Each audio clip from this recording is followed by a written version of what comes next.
One time I was on a vacation with a group of my friends, and we were walking out of a bar, and there was a party bus that pulled up, and it was picking up a bunch of co-eds. They were looking like they're having a good time.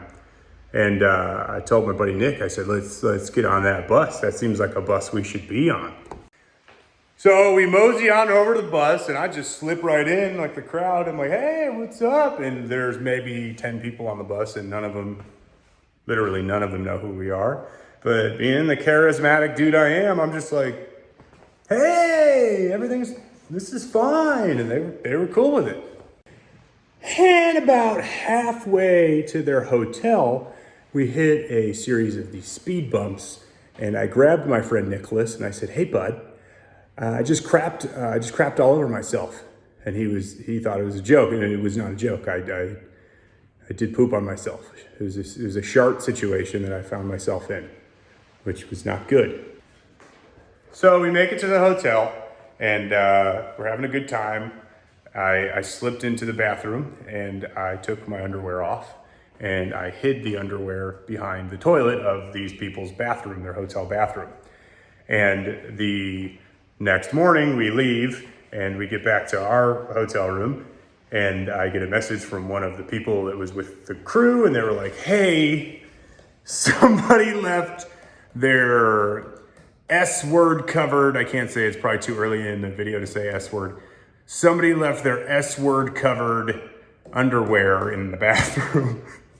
What? I'll be honest, Nick has a problem, and he's done this more than once, and I'm very sorry. I will make sure that I talk to him, because it's disrespectful. I'm very sorry. But it was my poop. It was my poopy pants. It wasn't Nick's. Still funny though. I mean, whatever. And the moral of that story is, don't you dare let me on your party bus, 'cause I will crap on myself and hide my underwear somewhere that you won't discover till the next day. And if you just so happen to be friends with me, and you're in the proximity of the pooping that took place, I'm gonna blame it on you every single time. Welcome to the show.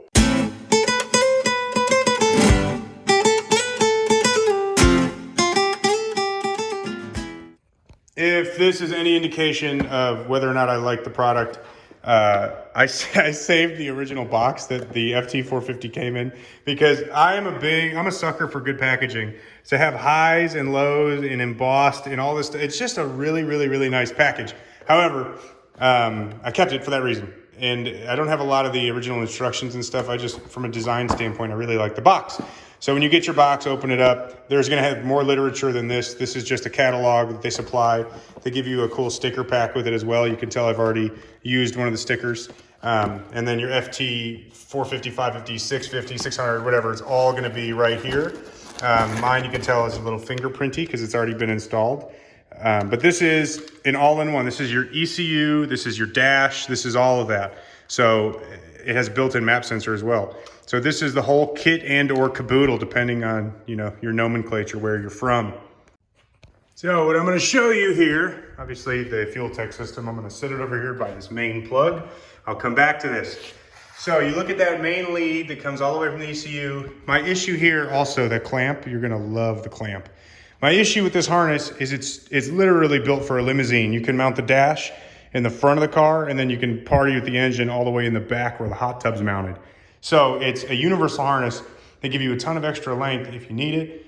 I don't blame them for that. It is something that is nice when you need it. What I'm gonna do is show you what I need to change. First is the injectors are in batch fire because we were going off a Dizzy, and this is, I believe, a rotary to rotor harness. So these injectors, I'm gonna have to repin the main connector so it's sequential.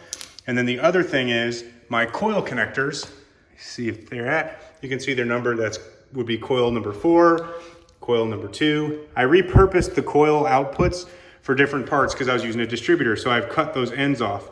Coil 1, and then obviously the last coil is, the wires are hidden inside there. So I will need to rewire my coil pack connectors because I'm going to be using my trigger kit for individual coils on the engine. So for coil packs, what I have, get over here next to my cam shizaps for my 2J. Show you what I'm doing for coil packs. These are K-series coils. So K-series coils, these things you can find on eBay or at the junkyard. They're not expensive. 3-wire joints, usually 40 to 60 bucks for a set of 4. Buy OEM coils, even if they're used, rather than aftermarket. And then, come on. And then coil connectors as well. So I have connectors with leads on them, so I can wire these into the location of the coil outputs that are on there. So I have to do coil wiring, I have to do injector wiring, and I want to tidy the whole harness up so it terminates in the proper spot. You can see just in terms of injector lead, look how long that is. So I want to tidy them up, keep them together. I had a ton of extra wiring in the engine bay before. Again, no fault to FuelTech, it's a universal harness. What I have here though, I got the ground hooked up. I got power. You can watch when I hook this up. You can see one of the relays click. If I can single hand this, which is neat. So you can see that. Well, that is, you can see main power, and then there's one of those is coils and the other is injectors. So on, off, on, off. Next step will be, I'm gonna power up the unit and show you what it looks like when you turn it on. All right, so this is a very, very expensive test rig that I've built. And don't try this at home. Boom, you got power. Your welcome screen comes on. And there you go. So this is the dash that they give you. You can resort it and you can change it how you like. It is touch screen. So you can go to different dashboards. You got drag race features you can open up. You got to double click for it to go into that. Let me get it. Boom, burnout, 3-step, 2-step, brake line lock control, all that stuff. It's really hard to click on this without looking at the screen instead of looking at my phone. But you have all of these different features right from the dash itself. There's also, let me see here, sensors and calibration. Can run through all of it. Think it's an all-in-one unit that actually is friendly on the eyes, which is rare nowadays. And again, from a wiring standpoint, this is all I have hooked up. Look at this. There's a single plug in the back, and that's hooked all the way up. And all we have is literally 12-volt ignition, main power, and the 2 main grounds. And then again, you have your relays that are lit up for each individual. So you got main power, if it'll focus, main power, you have injectors, and you have coils. Let's see if I can get that to focus up. Maybe I can. Man, this phone, dude. There you go. Injectors relay, coil relay, and then that's main relay on the right. So that's all there is in terms of wiring on the harness. It's nothing crazy at all. Pretty straightforward, pretty simple. My thing is just shortening the harness itself is going to be a work in itself. The other thing is, this is your OEM Honda distributor plug, the old Dizzy plug. So we had this thing wired in to be my crank signal, cam signal, well, top dead center rather. This is no longer needed. The pigtail hanging off of it is what was used to integrate into the FuelTech before, but since I'm no longer using a distributor, that is in the garbage. I don't need, actually I might need the plug, so I'm just gonna keep that. The other thing is, I have this group of relays, which is very, very well wired. VTech solenoid activator, activate VTech, fan relay, and a starter relay, and those are wired to, just like any input-output expander, it's an I/O expander. On the FuelTech harness, it's just called Extra. So they're all ground-triggered outputs based on input of your choosing. But this sub-harness will have to get redone because it's trash and I don't like it. And I'm gonna redo it with the Dynasty weatherproof relays that we have on the shelf now instead of this junk. So that's gonna go away. And then on the end of this, I can get it up. That's obviously VTech I don't know why I say obviously like you should know, but that's gonna be my VTech activator. So that plugs into right yonder. And then we can have our, you know, you're fine where you are. That'll kick VTech on. Pow! And all the boost's gonna go everywhere and all the honeys are gonna be like, oh my God, Logan, is that your CRX? You're so talented. I bet you wired that in your garage.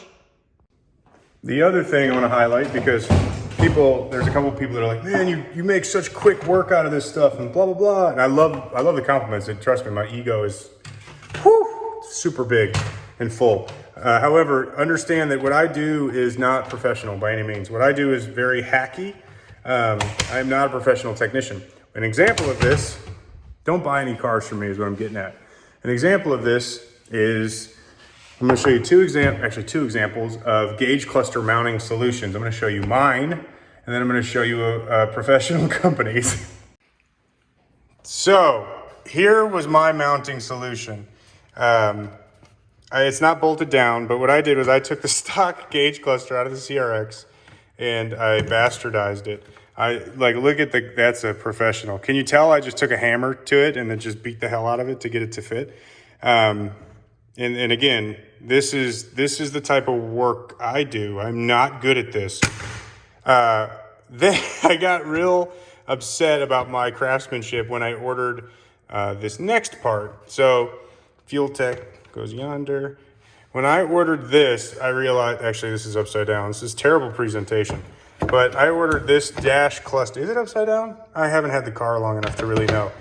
No, it's right side up. So I had I bought the S14 project, and I'm putting a full FuelTech system on that car. And FuelTech has their IC7 dash, which is honestly awesome. I love this dash. And Mako Motorsports makes these dash pods. And just look at the fitment. I mean, it's all the way around. It's perfect. It has your mounting tabs. And you compare that to Logan's spec, and you could tell. I mean, don't sugarcoat it, guys. I know mine's better, but don't be too harsh on old Mako. But anyway, I actually ordered an EF version of the Mako Motorsport cluster for the FT450. So that'll be coming in, and I can replace this hoopty with something nice. They're not cheap, but they're well worth the price when you realize the fit and finish is what it is. At Dynasty, that's a plug for where I work, obviously. But at Dynasty, we have installed the Mako stuff in R32 GTRs and other chassis, and it fits awesome. It's really good stuff. So it sold me. I bought it, and that's not a sponsored plug. I just really love their product. So that's coming for the FuelTech as well. Welcome to my makeup tutorial. I'm going to show you how to do your blush like the girls from the Scream movies. I feel like that's oh my God. Should I do makeup tutorials? I think I should. Hi, welcome to Lipstick by Logan. I'm for real gonna do a makeup tutorial, I think. Yeah. All right, in all seriousness though, this does bring out my natural glow. My problem with the CRX I can't do it anymore. The CRX wiring, I tucked and I say tucked, I haven't finished it yet, but I moved the stock, what do you call it with all the fuses? It's a box full of fuses. I can't think of the name, but I tucked that, I mounted that underneath the dash. I haven't finished mounting it yet, but all of that wiring is now inside the cabin. So I have to, you know what, I'm gonna show you. All right, so again, none of this is finalized, so don't judge on me. But what we got is, pull it up here. We got the OEM fuse box, plugs that I don't use anymore, stuff that's used for OEM wiring, windshield wipers that I'll need to extend and run back out to the engine bay. And I will take this open if I can, flip you around. So come out. What you have here is these two screw yonder down here, boys, which is a sentence I love that I just came up with. These two right here, you have two main screws. Main power comes in here. Main power feeds 60 amp, crosses over, and then these are the fuses for well, let's just look. Oh, there's no sticker to tell me what they're for. It's okay. It's down here. So hazard, stop, horn, rear defroster, ECU, AC condenser, all that stuff. So those are those fuses for that. But it also does some body control stuff, so I'm leaving it be. And what I'm going to do is mount that on. You got some studs up underneath here. Get up here. There's a stud up here. You can see it. I'm going to use one of the OEM tabs off of that fuse box. I'm going to mount it up there. And then what I'm going to do is I'm going to piggyback key on voltage to the FuelTech itself. And then I'll tie all this stuff up away from people's feet. And then I'm going to run the FuelTech harness into this side of the cabin as well. And that way I have all of the wiring in one location. So if there's anything that needs to be diagnosed, it's easy access. And it's not a pain in the butt to figure out what goes where and why. In an effort to keep these videos in the 13 to 16 minute mark, because they are pretty mundane, I am going to be doing a bunch of this install off camera, and then I will come back and show you guys what I had to do. But just to revisit, there's a couple things I want to note. First and foremost is the ease of install in terms of power and ground supply. So literally you have one that says power ground, that just goes to ground. It's a little confusing. And then you have main battery ground. This is I just wired this in because it's supposed to be fused, just so I could show you guys. You have 12 volt triggered, and then the last thing you have is just straight 12 volt battery. That's all it is to get that thing to activate and turn on. The other thing that I will have to wire in, and this is sad because the harness is so nice from them, it's already bastardized, but I have crank and cam sensor wiring pigtails that I'll have to wire in. So this is shielded wire. You can see, if you're unfamiliar with shielded wire basically helps with noise reduction in the actual wiring. So your signals will come across clean, clear, and under control. Neutrogena, that's a plug, pay me please.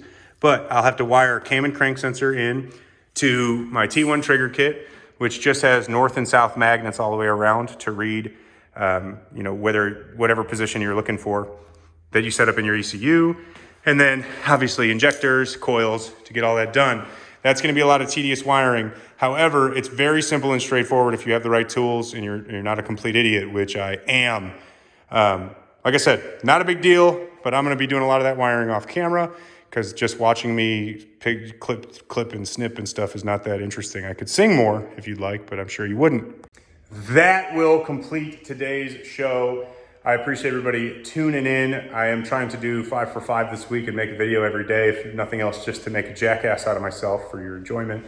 Tomorrow we have live podcast filming on our Facebook page. So if you are on Facebook, just follow Clapped Out. You don't have to, but we are doing a live show tomorrow. I believe we have a special guest. Last week we had James Tall from the Cletus channel on, and we appreciate all the likes, subscribe, shares. Also, clappedout.com/store. There's probably 1.5 t-shirts left. And Rye will ship out whatever you order in 6 to 9 months because he sucks at shipping. Other than that, everybody have a blessed Dia de los Muertos, which is it's not the Day of the Dead, but I just love the way that sounds.